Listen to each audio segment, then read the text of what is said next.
আলহামদুলিল্লাহ ওয়াসসালাতু ওয়াসসালামু আলা রাসূলিল্লাহ আম্মা বাদ।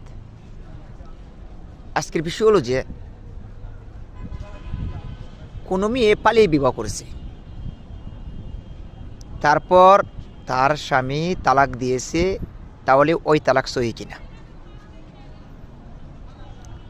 প্রথমে আমাদের এখানে জানতে হবে পালিয়ে যে বিবাহটা করেছে এই বিবাহ সহি হয়েছে কিনা।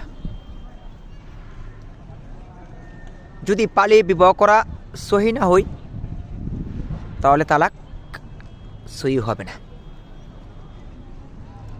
আর যদি পালিয়ে বিবাহ করা সহি হয় তাহলে তালাক কতগুলা শর্তের ভিত্তিতে সহি হবে, এই বিষয়টা আমাদের মনে রাখতে হবে। বেশিরভাগ উলামাদের মতে পালিয়ে বিবাহ করলে বিবাহ সহি হবে না।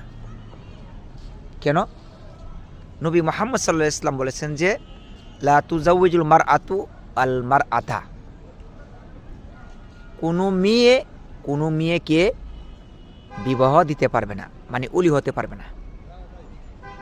ওয়ালা তুজাউইজুল মারআতু নাফসাহা, এবং কোনো মেয়েও নিজের বিবাহ নিজে মানে করতে পারবে না বা দিতে পারবে না। ফা ইন্না জানিয়াতা হিয়াল্লাতি তুজাউইজু নাফসাহা, তারপর বলেন ওই মেয়ে জিনাকারিনী, যেই মেয়ে নিজের বিবাহ নিজে করে বা নিজের বিবাহ নিজেই দিই।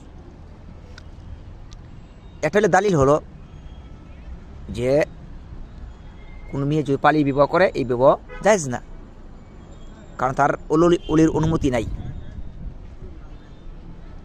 এবং এ হাদিসের মধ্যে এই কথা বলা হয়েছে যেই মেয়ে নিজের বিবাহ নিজে করে সে হলো কি জিনাকারিনী। এই হাদিসের ভিত্তিতে ওলামারা ফতুয়া দিয়েছেন যে পালিয়ে বিবাহ করলে বিবাহ বাতিল, আর কোনো মেয়ে নিজের বিবাহ নিজে করতে পারে না। এখন হলো তালাক হবে কিনা। যদি বিবাহ বাতিল হইতে তালাক তো হবেই না। যদি বিবাহ বাতিল হয়ে যায় তালাক কী করে হবে?